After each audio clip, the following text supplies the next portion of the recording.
ಇವತ್ತಿನ ವಿಶೇಷ ಮೃದುವಾದ ತೂತು ವಡೆ. ನೋಡುವುದಕ್ಕೆ ಉದ್ದಿನ ಬೇಳೆ ಥರ ಇದ್ರೂ ಸಹ ತಿನ್ನುವುದಕ್ಕೆ ಅದ್ಭುತವಾಗಿರುತ್ತೆ. ಬಿಸಿ ಬಿಸಿ ವಡೆನ ಸಾಯಂಕಾಲ ಟೈಮ್ನಲ್ಲಿ ಚಟ್ನಿ ಜೊತೆ ತಿಂದರೆ ಆಹಾ ಎಷ್ಟೊಂದು ರುಚಿ ಇರುತ್ತೆ ಗೊತ್ತಾ. ಮಾಡುವ ವಿಧಾನ ನೋಡೋಣ. 1 ಗ್ಲಾಸ್ ಅಲಸಂದಿನ ತಗೊಂಡಿದ್ದೀನಿ.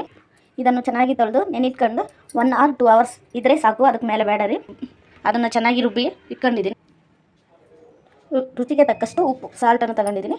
ಸ್ವಲ್ಪ ಕರಿಬೇವು, ಸ್ವಲ್ಪ ಶುಂಠಿ, ಸ್ವಲ್ಪ ಜೀರಿಗೆ, ಒಂದು ಈರುಳ್ಳಿ ಸೈಜ್ ಈರುಳ್ಳಿ, ಸ್ವಲ್ಪ ಹಸಿಮೆಣಸಿನ್ಕಾಯಿ. ಈಗ ಕಲ್ಸನ್ ಬನ್ನಿ.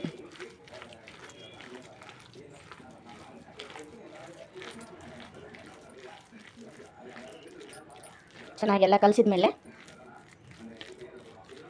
ಇದನ್ನು ನಾವು ತೂತು ವಡೆ ಥರ ಆಗಿ ಈ ಥರ ತಟ್ಟಿ ತೂತು ವಡೆ ಥರ ಆಗಿ ಮಾಡ್ಬೋದು, ಇಲ್ಲ ಹೀಗೆ ಉಂಡೆ ಥರನಾಗಿ ಮಾಡ್ಬೋದು, ಬೋಂಡ ಥರ ಹೇಗಾದರೂ ಮಾಡ್ಕೋಬೋದು.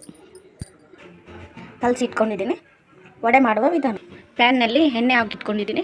ಎಣ್ಣೆ ಚೆನ್ನಾಗಿ ಕಾದಿದ ಮೇಲೆ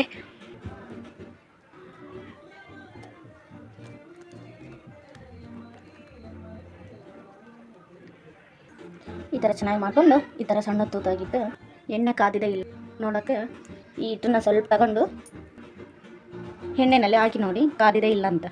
ಕಾದಿದೆ. ಈಗ ವಡೆ ಹಾಕೊಂಡು ಬನ್ನಿ. ಈ ಥರ ನಿಧಾನವಾಗಿ ಹಾಕ್ಕೊಳ್ರಿ, ಮತ್ತು ಕೈ ಸುಡುತ್ತೆ. ಈ ಥರ ನಿಧಾನಕ್ಕೆ ಹಾಕ್ಕೊಂಡು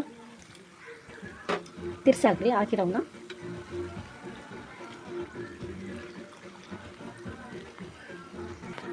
ಚೆನ್ನಾಗಿ ಕಾದಿದ್ಮೇಲೆ ನೋಡಿರಿ ಎಷ್ಟು ಚೆನ್ನಾಗಿ ಕಾದಿದ್ದಾವೆ.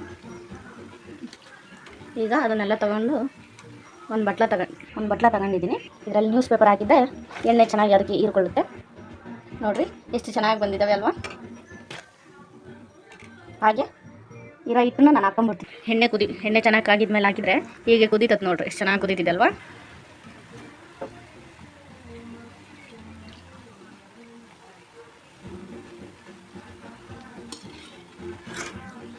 ನೋಡಿರಿ ಇರೋ ಹಿಟ್ಟಷ್ಟು ಹುರ್ಕೊಂಬಿಟ್ಟಿನಿ.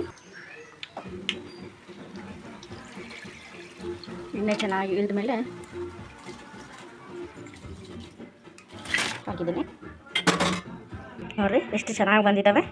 ನೋಡಿರಿ ಚಟ್ನಿ ಜೊತೆ ಮೃದುವಾದ ತೂತು ವಡೆ ರೆಡಿ. ಅಲಸಂದಿ ವಡೆ ತಿನ್ನೋಣ ಬನ್ನಿ.